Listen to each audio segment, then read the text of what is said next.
let's conversationally answer the why do the rich choose debt when, these homes are worth $250,000 here in Jacksonville, Florida. I'm somebody of, $40 million worth of net worth. I have 250 grand in cash. So I can just pick up this house and not have a mortgage payment on it. Paul, why are they choosing debt? Why do they not just put that cash down and pick it up like that? Yeah, absolutely. It's a great question, and the reality is, all cash purchases have their place. They still happen, right? True. But they are used specifically by most, and we're making some broad generalizations, right? I don't want this also to be an us versus them of what do the wealthy do, right? I want this to be very inclusive so we're all understanding we can take these same tools that what we're calling like the wealthy, like these big institutions and these crazy ultra high net worth individuals. What we're trying to do is just share those concepts with everyone, not create like an us versus them here. So everyone here in this community, we all have the same tools. That's what we're trying to drive home. We can use the same tools that the ultra high net worths are using, right? And sometimes they do use cash, but the reason they would use cash and just plop down that $250,000, like you said, Pablo, in that example, would be to be a very safe, very secure, very steady, kind of lower growth type of set it and forget it type of thing. They're not looking for any kind of real explosion, any kind of big growth from that. The kicker is, and what I was taught early on by Than and Paul, who fit into that ultra net worth crowd, is they taught me that debt is an accelerator, right? It's a huge accelerator.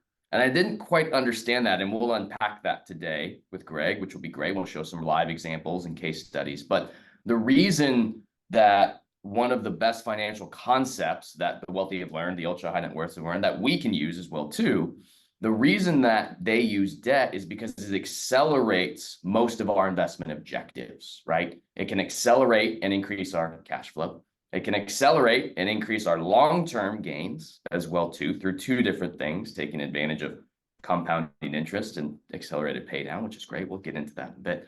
But here's the thing is, I think what the ultra wealthy have done, and we've done a really good job of teaching their future generations, and what we want to make sure our community has as well too, is that knowledge to unlock a bit of the stigma against debt, that debt can be a good thing, not necessarily a bad thing, right?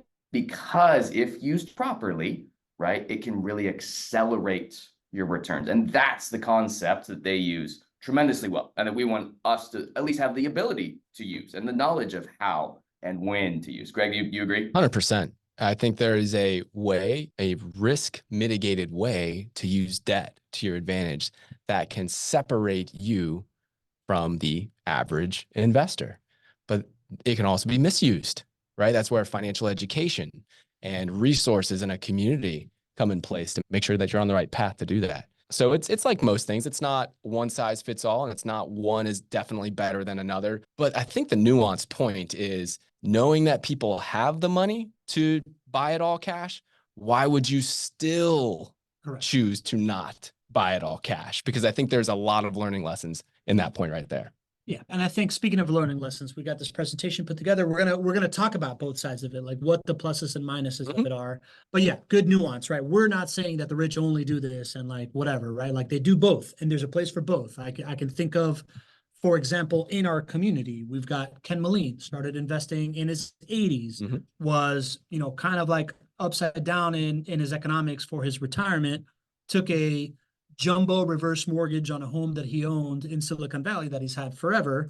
And with that, put that loan to work for him in purchasing, was it like one house cash and another couple houses debt? So it upped his cash flow. So he kind of like used debt in multiple ways and bought cash at the same time, right? So there's many, many ways to skin this cat. It's why the whole financial engineering thing really, really works. I'm starting to really understand that, like, I tell people when they're asking me real estate advice, because I get to sit in this seat, it's like, listen, man, I don't know like everything about real estate, but I'm really starting to understand that the power is understanding this financial engineering game. Yeah.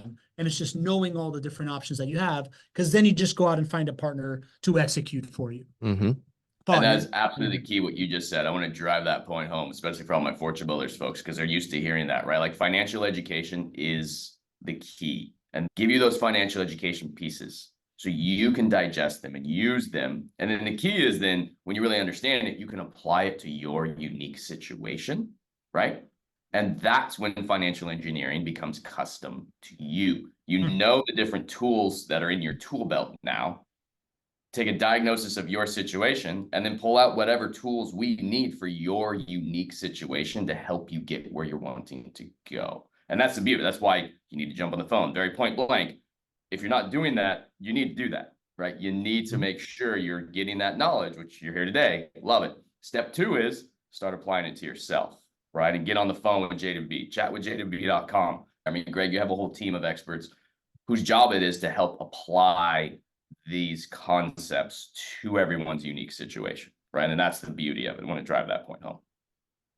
100%. It's probably started, your education's probably started before here, but it continues here, but it doesn't stop here. You have to connect to a teammate, to a resource who has done it before. And for many of the Fortune Builders community, you know that I was the original Fortune Builder student back in the day. The OG. Yeah. Well, guess who I called who had done it before to figure this stuff out? I called Than, right? I called Than, I called Paul.